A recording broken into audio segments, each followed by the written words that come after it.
Hello, everyone, and welcome back to our next episode of Conversations with Cobb. I'm joined by some awesome special guests today, as well as our host, Michael Cobb.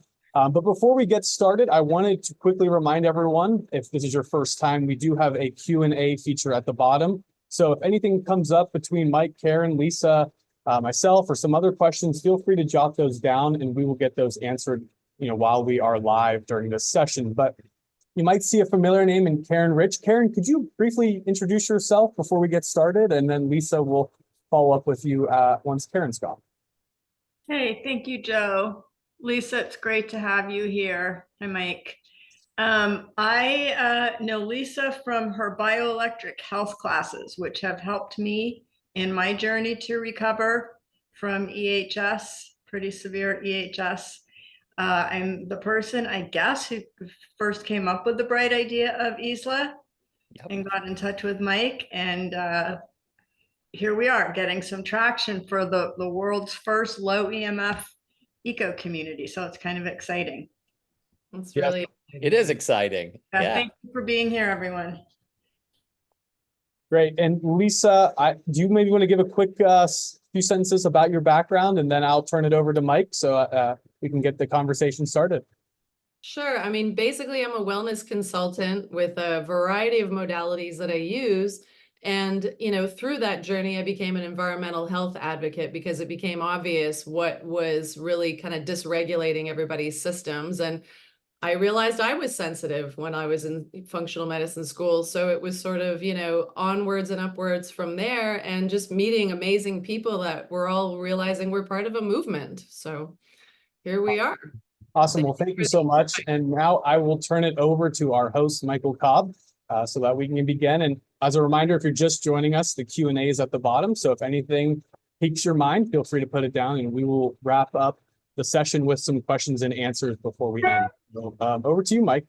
Wonderful, Joe. Thank you very much. And Karen, always a pleasure to have you on here. And we're not going to leave you alone. You're going to get picked on too a little bit tonight. So, picked on.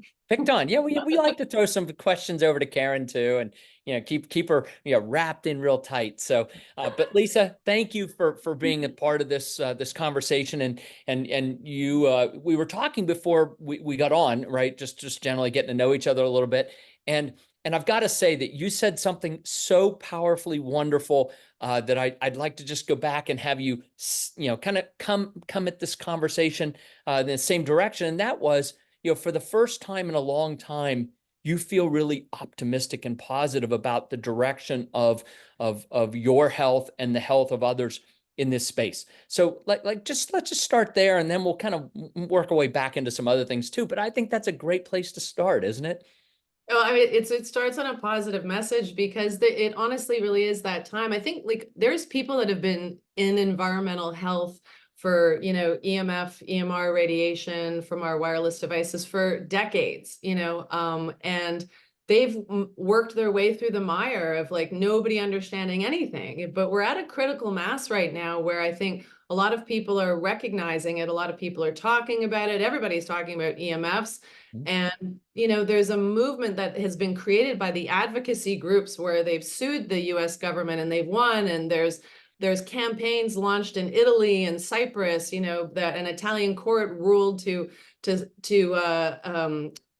make the government actually have to do an awareness campaign for the wireless radiation from our devices. And same with Cyprus, they actually just launched a campaign. And so, there's a lot happening in the world, and, what you guys are doing as visionaries. And I was calling Mike a true visionary at the beginning, and he deferred to Karen and said, well, she was the original visionary, for this, which really just tells me that being a visionary is contagious, everyone. so that's positive. And I just really feel like we're actually gaining some momentum, because I'm getting clients now who are actually saying, oh, I already turn off my Wi-Fi at night. They already know. And oh yeah, I know, I don't buy anything smart anymore. I don't do this, or there's certain things that they're learning to mediate. And I think that we are the movement. We're creating the movement. Everything, whenever we needed a change in humanity, it was always through the marketplace. So we have two choices. We can keep fighting, and that has its place, or we can start doing what you guys are doing, creating the alternative and being in creation mode and trying to actually set that up so that we can just be the movement and actually and have that happen. And when, you know, you guys have chosen to do this, it's really kind of the beginning of changing the marketplace for healthy living lifestyle, which, you know, Dave Asprey coined the term biohacking or whatever. And we're really biohacking our way to better health, you know, with understanding that our environment has to be where it starts. So Right. it's a big time right now because people just kind of seem to know about this. You guys have taken this on, lawsuits have been won. And they also, I think there's a lot of companies and a lot of people I keep meeting that are starting tech companies for safer less radiation devices, more coherence from our electricity. It really comes down to the concept of coherence, you know, and having less harmful modulation and pulsation. And as those devices go out into the marketplace, you know, we start seeing people can make choices, you know, Yes. any other movement and, you know, and awareness campaigns going out as well. But that's So- right. And I love you, but there was a lot there to unpack, and I'm going to try to remember everything to unpack. Yeah, no, exactly. We'll move a few over, but let me just start with, you mentioned lawsuits being won. You mentioned Italy and Cyprus. You also mentioned that some lawsuits have been won in the US, and I'm curious, you know, what were those, and what do you see the impact of some of those wins being, specifically back to this idea of the marketplace, where we, you know, can make the positive changes. We can do the things we need to do to move this consciousness forward, right? Yeah, so interestingly enough, I love to tell this story because not a lot of people realize that this is what happened. So I think back in 2014, the FCC, the Federal Communications Commission, who's responsible for, you know, selling off the frequencies and creating our safety guidelines, which are 30 years old, and you wouldn't fly in a plane with 30-year-old safety standards now, would you? That's Not 2G. likely. That's That was 2G. during the time of 2G. I mean, we're at 5G now, right? So they basically, they were charged by a lot of different, you know, ministries and a lot of different organizations to update their safety standards. And so they decided that, you know, okay, we'll open a docket and we'll have people from around the world, you know, send in their evidence that, you know, the electromagnetic fields, you know, and radio frequency radiation is harmful. And they closed that docket December 4th, 2019. Okay. And they actually ruled that there was no evidence. There was like 5 years of evidence there. And so in that moment, human rights attorney Daphne Tachover realized they could be sued for that. And brilliantly, she started, you know, looking at what that suit would look like. We were living together at the time in New Jersey, and then she left and went to California. Within 4 days, she met RFK Jr., who said, I've been watching your career, and, you know, what can I do for you? Like, can we work together? And she said, actually, I have a really great lawsuit I'd like to put forth. And so he, you know, listened and agreed. And so Children's Health Defense started to launch that. Environmental Health Trust also got involved, and Consumers for Safe Cell Phones got involved, and everybody kind of launched a lawsuit, and then the I think it was the DC court consolidated and put it together. So now what you have is they basically won this historic lawsuit for the people, because the 30-year-old safety standards, which were based on faulty science anyway, they used a Jello mold to stimulate the human brain, which is like kind of accurate for some people, I know, but like not Don't really talk about Joe that way. He's listening. it's kind of accurate for some people, but not really the bioelectric nature of how our brain really is, right? So I think they gave 11,000 pages of evidence, and the federal court ruled against the FCC and basically said, you know, FCC, you know, we charge you with acting arbitrarily and capriciously and not in the best interests of humanity, and in light of extensive evidence, something like that. The extensive evidence of harm was shown. She wrote a perfect case, and everybody contributed to that. And it, so what happened from that was landmark. That was a landmark lawsuit against a government department who by the way, this is my like a soliloquy, by the way, there's actually a Harvard ethics review about the FCC that says the FCC, a captured agency, how the FCC is captured by, dominated by the industry it presumably regulates. I mean, it's just well known. I mean, we know that a lot of the letter agencies are corrupt. So now we come to the point where what happened from that? People are like, well, how come I didn't hear about that? Well, because the media is owned by big wireless advertisers and there's, the companies that run them. And so you're not going to really hear about it. They almost always say, could cell phones cause cancer? Well, evidence is inconclusive. Well, evidence is not inconclusive anymore. It's conclusive enough to win a federal court case in the Administrative Procedures Act. So nobody made any money from that. The whole point of it was to make the FCC go back and change their 30-year-old safety standards, which they basically said they don't have to. They're the FCC.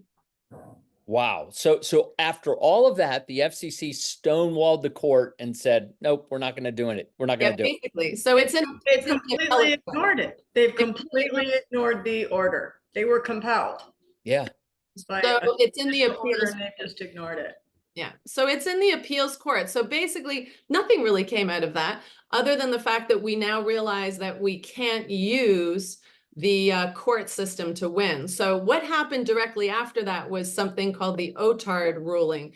And OTARD stands for over-the-air reception device. And so that basically was where industry put forth the idea that they were going to be able to bypass municipalities, personal rights of way, everything, and just put up cell phone infrastructure wherever they wanted to, whenever they wanted to. And you could just wake up with a cell tower on your neighbor's roof or yours. And they were putting out, advertisements that will pay you money to put like hardware on your house. Mm-hmm. And so they figured, well, presenting the same case because they established a precedent of harm, they should be able to win this case. And it was tried in the same Administrative Procedures Act, the same jurisdiction, and the case lost. And there's some reasons why maybe it wasn't a perfect case, but really, they already established a precedent. It sort of seemed like the courts were stacked and bought, So it's like, how could you rule that way when you already ruled there's an extensive evidence of harm? So basically, in that moment, a lot of human rights lawyers kind of got together and chattered about that and realized we're going to have to do this another way. So, people are working now with international tribunals and different things worldwide, but also just looking at creating a market and an awareness campaign that people will naturally start choosing healthy living alternatives and start choosing better, phones like the light phone, the clear phone, the whoever phone, the, different options and, EMF protection products, so that they're actually able to achieve homeostasis in their body in an environment that's going crazy until we can get this, managed and more people aware. So you guys. Can I highlight something that you said, Lisa? Yes, that's what you're here for. Do you mind, Mike, if I cut in? No, my goodness. I said we're loving you in here. It organizes my brain. I can't shut up. Lisa inspires me so much. Anyway, what you said about OTARD, right? Which basically meant whether it wasn't just the US, right? It's the US, it's Canada, it's Mexico, it's Australia, it's New Zealand, right? You can wake up and there can be a new Wi-Fi array at the end of your driveway. They don't have to ask your permission. You can't get it taken down. And it's one of the things that I have loved in finding out from Mike, because I really bothered you about getting the answer to this question about Nicaragua. As the property owner of Grand Pacifica, can the government come in, can a corporation come in and put in a bunch of equipment without your permission? And for Nicaragua, because of the privatization, do I have that correct? Yep, you're correct. Okay. You can't do it, right? And so, Lisa, that was such a good point, because right now, literally, we can wake up and it can be at the end of our driveway. There's nothing that can be done. It's not the case in Nicaragua, probably some other Central American countries, but I just thought I'd make that point. Well, this is a huge point, actually, because as I talk to people about the Isla project, those are some of the points, like, oh, Nicaragua. But I'm like, well, Nicaragua never locked down, during COVID. There's Elon Musk has to turn off his Starlink over there. There's this privatization, even land, you're able to hold fee simple titles. Like there's actually way more freedom there than there actually is in the land of the free. So it's kind of ironic, isn't it? Yeah. Yeah. So Yeah. can you talk more about that though, Mike? I didn't know that about the privatization of all that. Yeah, so in some countries, the cell companies are owned. Costa Rica, for example, the cell company is actually a government monopoly, right? They third party the actual technical piece of it out, but at the end of the day, the cell company in Costa Rica is one of the government agencies, whereas in Nicaragua, it's not. They're competing cell companies, and so you know, it's the private property rights are very, very strong in Nicaragua, which again, sometimes you just like, it's just hard to imagine, right? You know, people are stuck in the 80s. People remember, look, of my generation, I'm 59, right? So, you know, I mean, the baby boomers, right? We all remember Iran-Contra and Ollie North and the Sandinistas. Like, I mean, that kind of stuff was kind of, as I came of age in the 80s, right? That was on the news all the time, right? And then all of a sudden, Nicaragua just kind of disappeared and nobody heard about it for 35, 40 years, right? And it just kind of Bianca Jagger. What'd you say? Bianca Jagger. Yeah, Bianca Jagger. That's right. So anyway, so I mean, things just kind of went you know, the old head, you know, if it bleeds, it leads, right? That's the old newspaper headline, right? And so for 35, 40 years, like nothing really happened in Nicaragua. And so, you know, it just didn't make the news. And so we didn't hear about it. So this, I call it the hangover effect, right? So we, like the people of my generation, maybe a little bit younger and certainly older, like we have this hangover of like what we think Nicaragua is, but it's not. I mean, it's 40 years later, it's changed a lot. And so, you know, the thing that we always really encourage is for people to come visit the country, right? Because there's the old saying, you know, don't confuse me with the facts, right? Because I mean, you believe what you believe and like, you know, confirmation bias and all that kind of stuff, right? So, you know what, you don't have to believe us, like just get on an airplane, come to Nicaragua, see what it's like with your own eyes, you know, have your own experience there.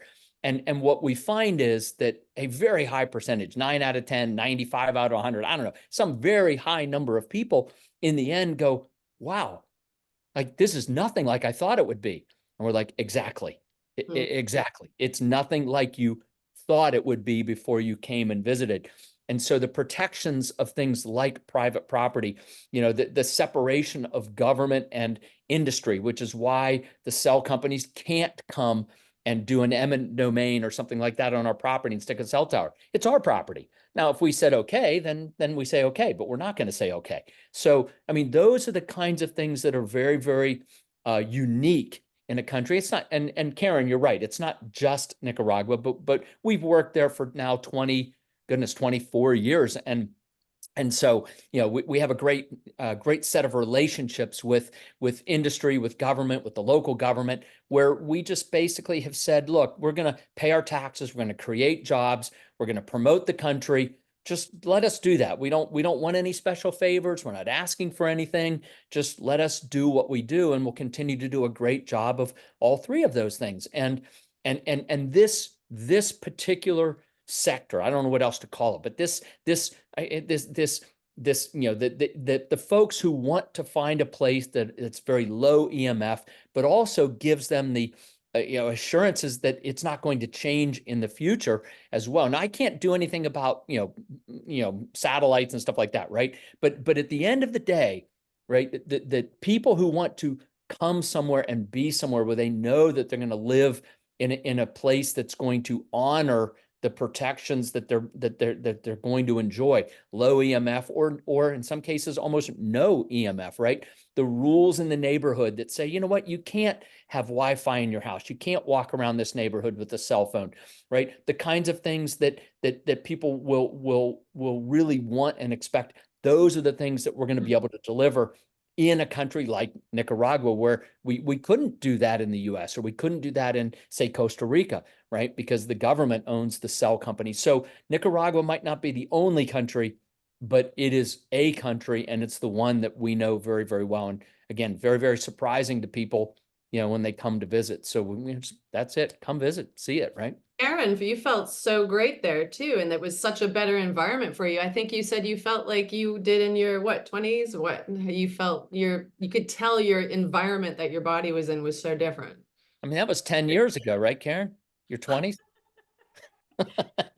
Oh, you're great, Mike. Hey, it's a conversation. We're having fun. Go That's the whole on, point Mike. of this. Totally, Yeah. totally. No, Lisa, first of all, I want to thank you for even helping me to feel well enough to get to Nicaragua. And you coached me through the whole process of, oh my God, how am I going to fly? How am I going to handle the airport? And all the tips you gave me, head for the bathroom with the tile, the EMF can't get into the bathrooms. Anyway, so thank you. And yes, I did feel better down there, and a lot of it is because I believe of the bioelectric environment. And I don't know that I'm using that terminology right, but I would love for you to explain it, because it felt so different to me between the saltwater and the lava sand beach, then the low technology environment, the fresh food, the local food, just caught, just laid, just picked, all that kind of stuff. And in my mind, that all weaves together in our like us being electrical beings.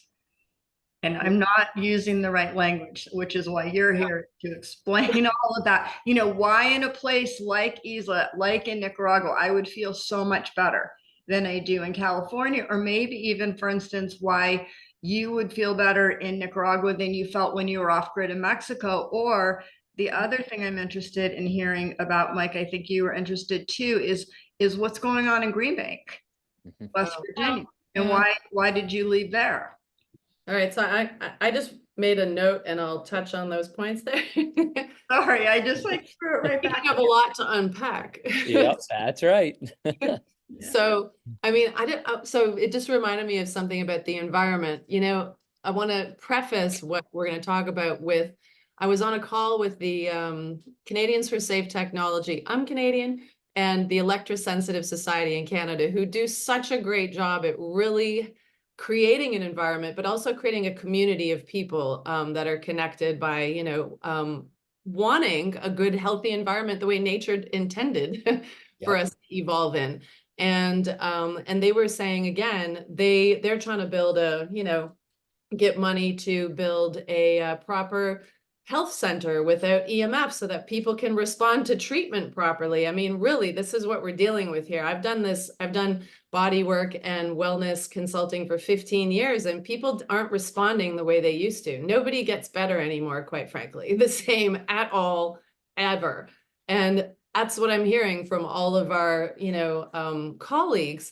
And so I ended up, one more preface is that in the UK, I'm working with emfprotection.com.co.uk. They are also connected to a bunch of people that are working on trying to create the same thing there, a health center that, also has no EMF or low EMF, so people can retain treatment and get well. You have Dr. William Rea and, his environmental clinic in Dallas. I mean, it's unfortunate Dallas is a big 5G city now, but it started out where you could go and have housing, where you had low EMF and you could get your treatments and start healing. So all of these places, it's like, oh, it's for the electrosensitive. I want to speak to this as my second preface before we unpack the questions, because Josh Del Sol, who I think everybody's kind of familiar with, he's an investigative journalist, documentary filmmaker, writer, everything. He sent an email out, I think it was 2 weeks ago, and it was brilliant. And it goes exactly with the messaging that I want to change. Oh, people say, oh, you're electrosensitive. Oh, you're electrohypersensitive. No. We're all electrosensitive. Like it really shouldn't be termed that. It's really just electromagnetic radiation symptoms. You're becoming symptomatic from EMF overload. And this is really what's happening to people. It's not about it. It's kind of like he likened it to saying, oh, you're arsenic sensitive. No, it's a poison. This is a poison. Electromagnetic radiation is a poison. So you don't say that you're sensitive to it. You're technically just, your body's having the right response to a bad environment. So By the way, I like the word symptomatic. I think that's a really good way to differentiate, because it does bring the reality of like everyone's sensitive to arsenic, but we might not all be symptomatic.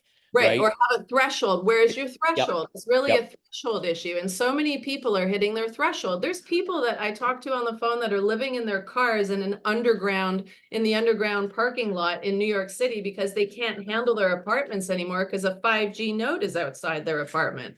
Right. It's like, it's crazy. It's like half of the family will be so sick that they have to go in San Diego, they have to go drive out and sleep in a tent, while the other ones seem to be non-symptomatic, but Right. everybody's starting to get there and develop tingling or burning, buzzing, when they're on their phones. And, this is where the body is smart. The body has an innate intelligence that it knows when it's out of sync with nature and when our environment is out of sync with nature, which is why it feels so good to speak to the other factors about why Nicaragua feels so good. You've got those, black sand, beaches. You've got, why do people feel so good when they go on vacation? Well, because we're finally barefoot for a lot of the time, right? It's like, when I went to Australia, though, everybody's barefoot. That's what I loved about Australia. But it's All like right. barefoot, which means you're grounding to the earth the way we were designed to be. You're not wearing, rubber-soled shoes insulating you from that. And there's an electron transfer because my famous saying is, again, Daphne first said this in her Senate hearing at the Michigan House Committee. We are bioelectric beings. Like, our heart is electric, our brain is electric. Every cell communicates with electromagnetic impulses. Every cell is a battery. It's got a voltage gate, and it's so sensitive to signals from its environment, which is its inside electromagnetic environment and its environment, its body water, the soup that our cells are in. It's all responsive. So we are what we think, we are what we eat, but we are what, our environment is making us into, right? So that means we are all filled with inflammation and oxidative stress, because the number one thing that EMFs do to the human body is create electron transfer issue, inflammation. What is inflammation? If we unpack that, inflammation actually is loss of an electron from a cell. So a lot of people the myth is that a lot of people will say, oh, well, EMFs are non-ionizing radiation, so they don't break DNA bonds and pop electrons out of orbit. Well, they actually do. They just don't do it fast, like an X-ray or an ionizing radiation does. They do it slowly by this reactive oxygen species where the electron, it's like called electron leakage from your mitochondria electron transfer chain. And this leaks out, and then all of a sudden those cells are damaged, and then they don't have proper electron transfer. So then they start going around as free radical scavengers. People hear these sayings, which creates cancer, and they're trying to steal an electron from somebody else. And then it creates all this inflammation and these impaired cells and impaired functioning in your body. So getting into the right environment and putting your feet on the ground or eating antioxidant foods donates back those electrons to your body. So it squashes that inflammation, and it actually just makes us feel really good and really calm. And we start sinking to the resonant frequency of the earth again, which is our ideal brainwave, funny enough. So there's a lot of reasons, and we are bioelectric beings. So if it's not, Daphne always said, it's not how could this happen? It's like, how could it not happen? Like, what could go wrong? All of these frequencies go through brick walls. They're going through our bodies too. And the evidence is conclusive. So we need to be creating these environments for ourselves so that we can be the control group, the smart ones, to actually create the proper environment that we're evolving, that technology wants to evolve out of, which, as we know, the whole digital world is really part of the loss of, human freedom and the digital enslavement, and also the transhuman agenda. I mean, that's like, everything's bifurcating, right, guys? We're either going natural and we're, with our feet on the sand, or we're creating healthy environments, or we're becoming part of the machine, the matrix, right? Yep. Well, and look, I mean, I don't know. Again, lots of different elements. In fact, I don't want to spend a lot of time on this particular point because I like keeping the conversation on the positive aspects. But I am curious. I mean, these effects, I mean, can be measured. They have been measured. I assume, right? And maybe you could talk to, who's measuring them, how they're measuring them, because look, I mean, anecdotally, all right, again, without any, like a hard evidence, right? I mean, depression, anxiety, suicides, right? These are all way, way up, and it's in direct correlation to the amount of screen time people are engaging in, right? And there may be other factors too, right? I mean, the idea, if you're on a screen, you're not interacting. So there's other elements of that too. But this idea of, the body chemistry, the electrochemical elements, I mean, this can be measured. It is being measured. And maybe, if you don't mind, just touch on that briefly. And then we'll come back to sort of, where do we go from here? Where does the market go from here too, to deliver not just ISLA, but other elements you mentioned, other products, other ways that the marketplace is delivering a more healthy lifestyle to folks. And I'd like to talk about that. Oops, we lost Karen. All right.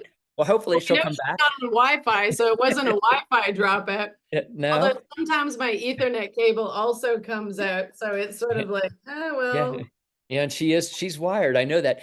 And also, Joe, if you can just make a note of some of the web addresses that Lisa is mentioning, and maybe we can include them in the follow-up email as well, so that they have them as links. You're mentioning a lot of great sites in England and Canada and other places. I just want to make sure those resources get I'll give you a list, as well. But just for a minute, touch on sort of that bioelectrical element, right? Because I know that's a big part of what you've been working on and studying as a medical professional. So I'd like to hear your thoughts on that, please.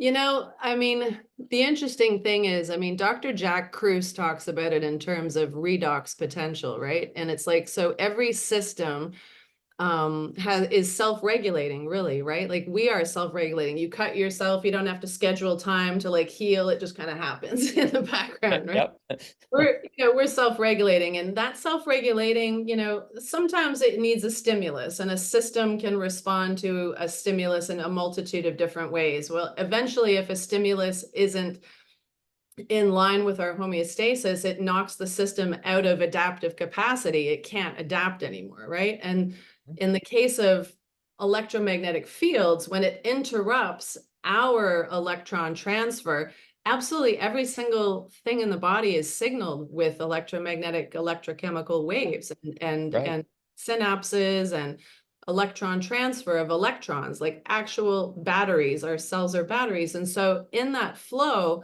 there's generally, as we make energy, ATP, and for exercise or for just respiration or anything, those electrons, they're moving, they're changing, they're leaking, they're changing form and jumping orbit. And so ultimately what happens is the electromagnetic fields interrupt that flow and create more leakage. And there's something called the voltage gated calcium channels that actually start opening up and pouring in excess calcium and start breaking all these bonds, and the cell membrane, which is really the brain of the cell, gets disrupted. And now you've got all these cells that are sort of like, impaired, reproducing, and then reproducing. Like, we have 50, to 70 trillion cells, and 50 million die in a second, I think. So it's like, all of this, and then they're reborn. Well, it's like we're being reborn, and that's where rapid aging is coming from, because the mitochondria are the I'm just going to jump to mitochondria. They're the welcome back, the factories where the energy production happens, but they actually have their own electron transport chain. And then when all of these electrons leak out of the cell from the non-ionizing radiation, it's a slow leakage, and it's breaking these bonds literally way faster than they ever thought. So this, the Jello mold that was used for the human brain, where they based the pre-market testing on, which was barely anything, it was only looking to see, did cell phones, melt the Jello? Well, that was one thing, but we're bioelectric. So we've got all the electromagnetics. And so the non-thermal effects of, this broken electron transfer, which is every single thing in our body, that's where they didn't look at that. Even though there was a huge body of evidence already, now it's even huger. So there's studies that show everything from, like you were saying, the inflammation is the most basic, but some of the Army and the Naval Medical Research Institute in 1972 showed harm to every system in the human body from this. And these are the government's own documents that we used, from NASA's own documents, the CIA's own documents, the Naval Medical Research Base, the Air Force from the Rome Laboratory. All of these are admissible in court. They're not conspiracy theory. They're declassified now. So all of this showed that harm. So when we have to look at, the whole of our biofield, modern medicine doesn't look at it, right? They're still stuck in a chemical model of wellness. So, or of sickness. So they're treating it with drugs because they make so much money from that, compared to what Karen's talking about, where it was like, we looked at different ways to affect the body, where addressing and interacting with the bioelectric nature we have. So that is 5,000 years ago, the Chinese knew the meridian structure of the body, and the meridians are like an energy river system that goes through your body, that about 15, 20 years ago, we finally had the diagnostics to prove that there was exactly pretty much like what they said. And the Indian nadis as well came out with that 25, let's not get into arguments about the timing. But anyway, that's why acupuncture is accepted on your taxes by most insurance, because it's scientific now. And so what that means is we can address our bioelectric nature with our own hands, which actually really do emit electromagnetic fields. You can actually go on Amazon and purchase an acupuncture gun that will help you find the beep, beep, beep, beep, beep, beep, beep. It'll help you find the points which actually have a higher voltage. And it's like so cool, right? And these all relate to different organs, emotions, and muscles. Yep. So go ahead. Yeah, well, and I think the point is, and you mentioned that, like, that acupuncture and other, other ways of determining our energy systems, our energy rivers, right? I mean, those are all, you can't patent that stuff. And maybe you can patent that machine that beep, beep, beeps, right? But at the end of the day, can't patent natural things. Right. Big pharma can't get their arms around that. So, I'd like to use this as the transition, and then we have, we're going over a little bit, but that's what I want to save time for Q&A too. But anyway, one last kind of thought as we transition, big pharma can't get their arms around this, right? I'll go with you on that too. The FCC, I mean, by the way, it's very interesting that the other government agencies of various types have their own reports that were actually used against the FCC. I think that's beautiful. But at the end of the day, right, that these become methodologies that we, if we choose to, can employ to improve our health, right? And then some are market driven. Obviously, if you go to an acupuncturist, I mean, there's a financial transaction there in most cases, right? So these are ways that the marketplace can deliver a healthier experience, a healthier lifestyle for folks. What other ways, what other means are you seeing evolving, coming maybe over the hill, around the bend a little bit, that will help us, the folks that are really, concerned about living a healthier life? Where's it going? What can we expect in, 2, 3, 4 years? I'd like you to just take out your crystal ball and give us around the bend a little bit. In 2 sentences. Okay. So, well, basically controlling your environment, inner and outer, right? Learning how to do that biohacking thing, where we just learn how the body really is. And it's not, we're so much more powerful than they want us to believe. And everything really is frequency. It's coherence. It's like reducing the static in your thoughts, in your life, in your relationships, in your body, in your electromagnetic, practice your wireless hygiene. Interface with your energy field, use acupuncture, come to my bioelectric health classes, work with, a kinesiologist who does energy kinesiology, work with anything that addresses your energetic nature. Light therapy is really big right now, because we are light. That's what electromagnetic energy is. It's biophotons. It's electromagnetic. It's light. It's either sound, something is sound, or light, but they're both vibration. Is it right to say that light, like natural light from the sun, is a good EMF? Well, sure it is, but I mean, the sun can also burn you. But yeah, it's still it also gives healthy things, just like PEMF. pulsed electromagnetic fields, if the pulsation and the modulation is correct, it can be healthy and increase bone healing, it shows. But if the pulsation and modulation is bad, like they chose, and they went against Tesla, and Tesla knew how to make the pulsation and modulation healthy, but they literally chose to use an unhealthy pulsation and modulation, which is what's so disruptive to our electromagnetic nature. That was our conversation, Mike, the other night. We could go really deep and dark if you'd let Oh, us. we could go so deep. We're going to start a platform and we're going to go there. Well, we can. Hey, we'd love to have you back, Lisa. We'll pick up that exact theme. But and in fact, I don't know. I want to get to some Q&A. It's 5:41. So Joe, do we have some questions coming in? Yeah, okay, because I the whole point of this is to let other folks jump in as well. So, but Lisa, if you're game, we'll bring you back and we'll have some more fun another time. So, yes, exactly. All right, Joe, take us away, man. Yeah, thanks, Lisa. There was someone asking about if you have the specific name of that landmark Fed court case versus the FCC. Do you know the specifics on that, or? If they search CHD, Children's Health Defense, et al, ET space AL, like, you know, it was Environmental Health Trust as well, versus FCC, it'll show up. And if you go on the children'shealthdefense.org website or the Environmental Health Trust website, it'll show up. Yeah, January 2019. I think the decision came down 2021. Oh, you're right. Sorry. But yeah, so it'll be there, and I can give the direct link to all their documents. In fact, on my website, on the wireless tech health hazards, there's a document there. What is your, Lisa, tell us your website real quick. So we'll put it in the follow-up as well. Yeah, Soma, which means body, somafitwellness.com. And there's under resources, there's wireless tech health hazards, and there's like a massive document there that illustrates how we got here and it talks about that case and gives movies, books, videos, science, the studies, everything. Awesome. Yeah.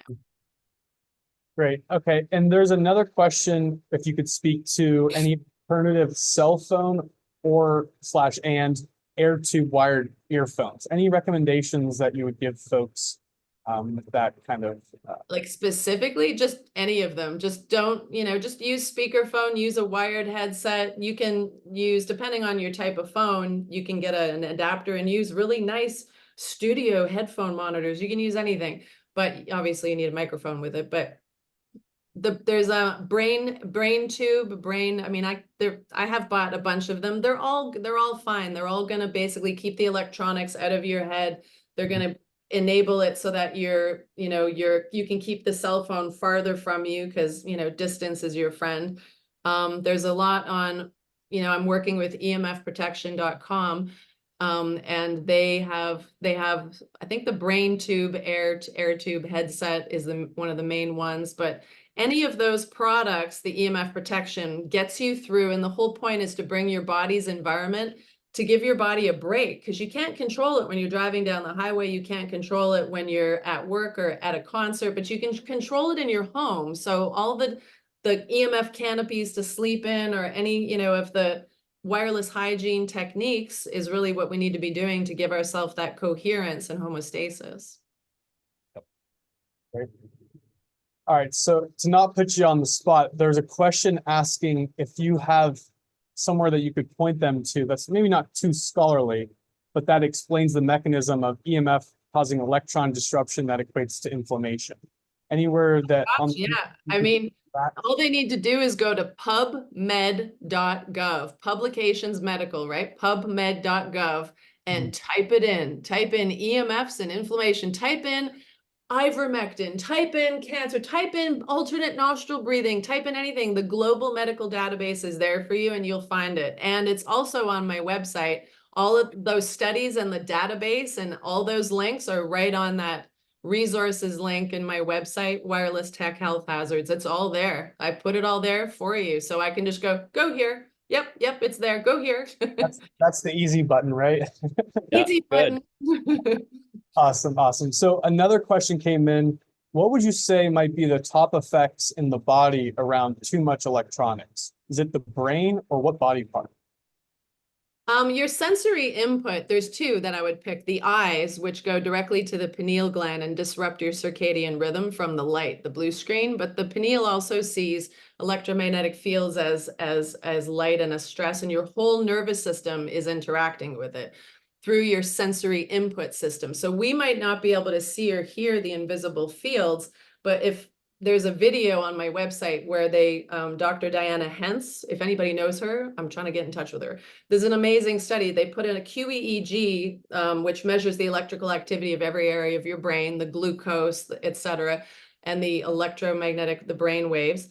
And they had the person sit in a car in an environment with low EMF, and you can see really nice coherent brain waves and very simple, blood flow and glucose, balanced. And then they start turning on the magnetic field of the car, the electric field of the car, the condenser fan and higher magnetic field for the air conditioning. And then they turn on the wireless, and the brain just goes crazy. You can't even make sense out of the actual waveforms anymore. It shows massive, glucose being used up, overactive, overworking areas of the brain, extreme stress to the limbic system and the emotional centers, mood dysregulation, too much blood glucose. We're seeing an epidemic of early diabetes earlier and earlier, or sorry, type 2 diabetes. And Jack Kruse, I think, calls them skinny diabetics, because that's one of the number one things it does is wreck our blood glucose, and then our dysregulation of all our hormones and our limbic system. So people aren't sleeping because it also fries their melatonin. It uses it all up, So dysregulation on every front, guys. Like, this is real. The evidence base is on the easy button on my site. Well, awesome. Well, thank you for that. Another question comes in. Can you give an example of non-ionizing radiation? And when flying in a plane, what type of radiation is that? Well, you're getting some ionizing radiation from the atmosphere, the sun, and gamma waves, or, that's the ionizing radiation. Some examples of non-ionizing radiation are like, AM radio, FM radio, our cell phones. All of this is non-ionizing, which just means that it doesn't break the DNA strands or electrons immediately, by creating that much inflammation. But what it does do is it actually just breaks them slower within 20 minutes of exposure, is what Leonard Hardell's study actually showed. Like, much quicker than they thought. Just a little bit of exposure can start breaking those. Yeah, but not instantly. So that's really the difference. So Dr. Magda Havis did a lot of great studies on that as well. If she was here, she'd be great to talk to. Maybe in the future. Yes, she'd be great. I see a few questions coming in about flying, and I know Karen had mentioned you'd helped her with her. Could you maybe give like one quick tidbit on recommendation for flying? I know that's kind of your whole business, but maybe just a snippet or tidbit that you'd like to share with people that have that question. Well, what's really funny about flying is I feel better when I fly.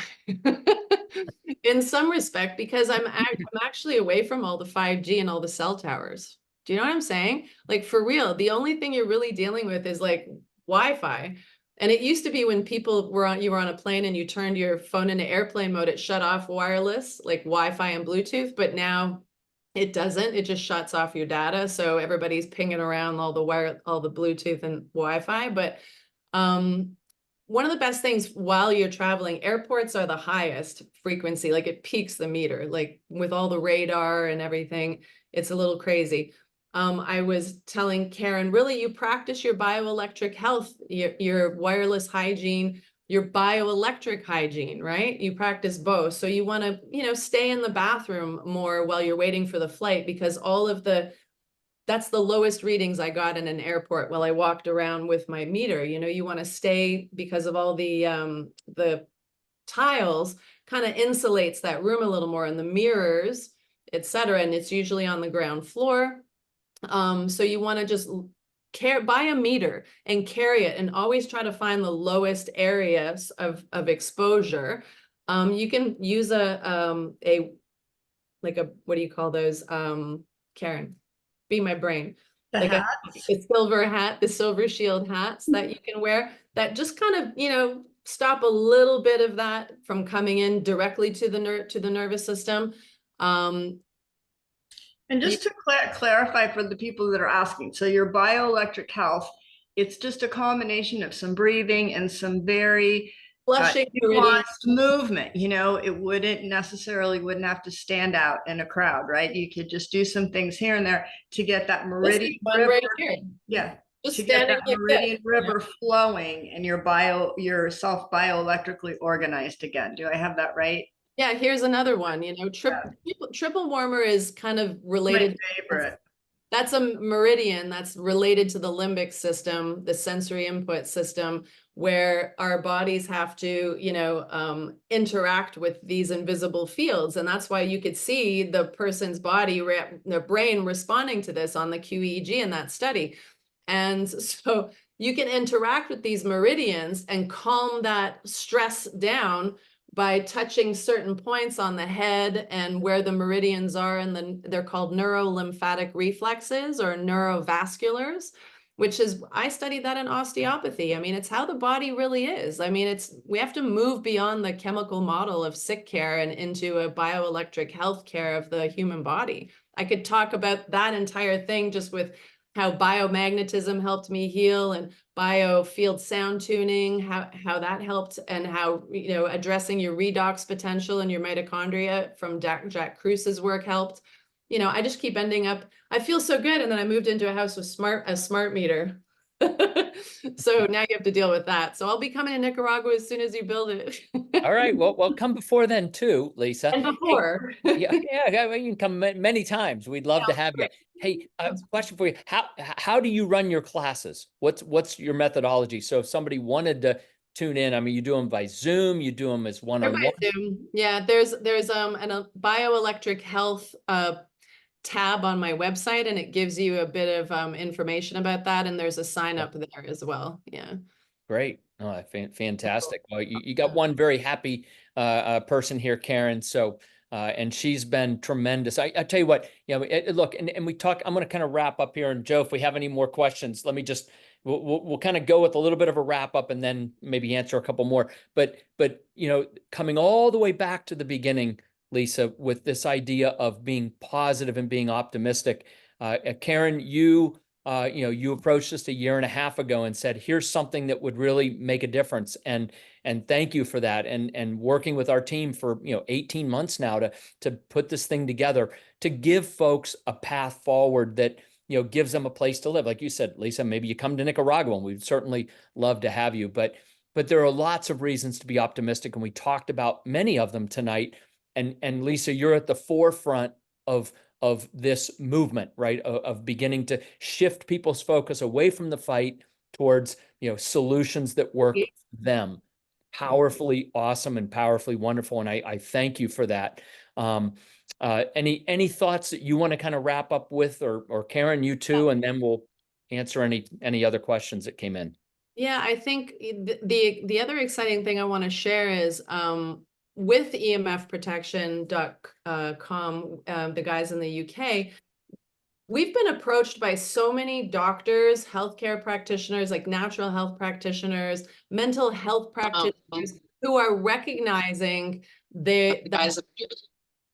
they're recognizing that their clients and patients are sick from EMF, and people are mentioning it, that they feel all these symptoms and have symptomology. So they're asking us to help train them to actually understand and practice wireless hygiene. So there's such a movement now when you're being asked, like, put this together. It's really a global safe tech movement with, demanding that the marketplace change, practicing your wireless hygiene, and creating a better environment for yourself at home, and building places like, you guys are doing, being the visionaries. And if you build it, they will come. I mean, that's like legitimately going to happen.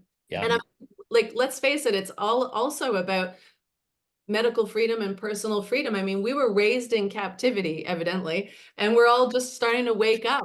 And it's like, that's why it's an exciting time. It's a great awakening. It really is. And we're going on vibration and frequency and creating more coherence in ourselves and our environment. And that's where we're going to go off this way, and everybody else can go into the matrix. That's right. Yeah, the consciousness is snowballing. I mean, really. Yeah. It's exciting. I mean, there's such a Yes. global safe tech movement and awareness. So yeah, be excited. I mean, I really Yeah. am. I am too. Karen, any thoughts before we take the last couple questions? I just want to thank Lisa for being with me every step of the way. Yeah. The wings, or the wind underneath my wings, so to speak. Being visionary is contagious. Keep that going. Make the t-shirts, Mike. Make the t-shirts. There you go. But also, I want to take a second just to thank all the advocates and all of the, safe tech companies and organizations and scientists contributing to the evidence base, and a lot of which who have symptoms. And we were the canaries who started having those symptoms first, because our bodies were smart enough to figure out, okay, we're having these symptoms, or something's wrong in our environment. And sure, there's some things that are weaknesses that we learn to address to get better. But as we get better, our environment is getting worse in some ways. So that's why we have to we can fight against that, or we can just start creating the alternative and start living that way and showing, hey, look at us over here. We're doing so much better than y'all over there in your blue screens, Yeah. and wireless tech radiation. So yeah. Yeah, wonderful. Well, again, Lisa, thank you. Karen, thank you. I do always try to be respectful of sort of the 6 o'clock or 6 o'clock my time anyway. But we will take some more questions. Lisa, if you're free to stick around, and Karen, you too. But if folks have to sign off, obviously we're at the end of the scheduled hour anyway. But Joe, other questions coming in? Yeah, there's a few more, and I think we can get through them real fast. One of the attendees mentions you didn't really mention anything about Green Bank in Mexico as to why you weren't fans of those. Could you maybe just touch briefly upon that? It's not that I wasn't a fan. It's just I like to move around. So in Mexico, we were trying to build a digital detox eco retreat and a true community. And I felt like we had that for 5 minutes, but ultimately, Mexico is a little harder compared to Nicaragua, like this privatization and the ability to have a fee simple title that's what you really need, so that that nobody can take your property when you're not there, and the government can't come and install infrastructure, because there's not, you can't really own the property the same way in Mexico. Like everything's just totally, it's different. And where we were, it was just really complicated. Like we could have a 99-year lease, and there was all sorts of things. And just that location didn't work for me. But there were places in Mexico that are perfect, like in that respect, with not having a lot of RF. Green Bank has a lot of dirty electricity, and that's really bothering people. Right in the 10-mile zone from where Green Bank is, that's the radio quiet zone. A lot of people live there, and they do feel better, but the dirty electricity gets you. And people do use Wi-Fi in Green Bank, guys. A lot of people think they don't, but you're allowed to use it. It's just that there's no cell towers there. But the closest town next to Green Bank, which is really small, is Marlinton, and they just put up a 5G tower, which is why I left. So, and that's just not being identified. Plus, it's a huge military operations area in the area around there. So we were having fighter jets fly over our house, and they're allowed to operate subsonic and supersonic, frequencies and test those. So, and you can feel them. So I didn't feel as great as I thought I would in that area. So I probably could have found a decent area, but I chose to come back to New Jersey, where all my friends and clients are. And there's still areas where I can feel really good. So where there's low EMF. So again, it's just, you can find a good environment almost anywhere. Like from whatever state you're going to run to Green Bank in, Green Bank is filled with amazing people that I met that created such a great supportive community for people who just want to get out of it. But it's still, maybe that's, that could be built as another, one of the main communities. But it doesn't mean that there's not other areas in other states or other countries that aren't conducive to just being able to control our environment more, and including just in your own house, buying a house out in the country. Get out of the cities. Yep. Well, that pretty much wraps up the questions. I did see one more, which I'll address. It asks about the upcoming tours, and we are doing a couple different ones. One is April 15th through the 17th, and then the next one is May 7th through the 9th. So if you are free and able to visit, those will be our group tours, but we also can do tours at any time if those dates don't work for you. So when we send out the recording of this, just let us know that you're interested in that. We do have a link where you can get registered and then work with our Alejandra, our property manager, to work on that booking. So thank you so much for everyone joining us today. Lisa, thank you. Karen and Mike. It was a tremendous session. And Mike, any final words before we end the session? No, I'm really happy that we were able to get together. Lisa, come back another time and come to Nicaragua. Karen, thank you for the introduction. As always, it's great to be with you. And Joe, thanks for getting us all together and handling all the tech tonight. Thank you, everybody. Yeah, Thank thank you so you. much. And I'm going to embarrass Karen at the very end. Thank you, Karen, Go for for it. making this happen for everybody. You did so much hard work. And That's again, Mike. Nope, that all goes to Mike. the visionary spirit is contagious. So thank you, Indeed. Mike, and We'll get the awesome. t-shirts. We got to get the t-shirts. There's going to be a lot of t-shirts. I come up with t-shirt sayings every day. Yeah. All right. Well, thanks Thanks, everybody. guys. And Good job, everyone. Move yay. forward. Indeed. Thanks, Back Joe. to our divine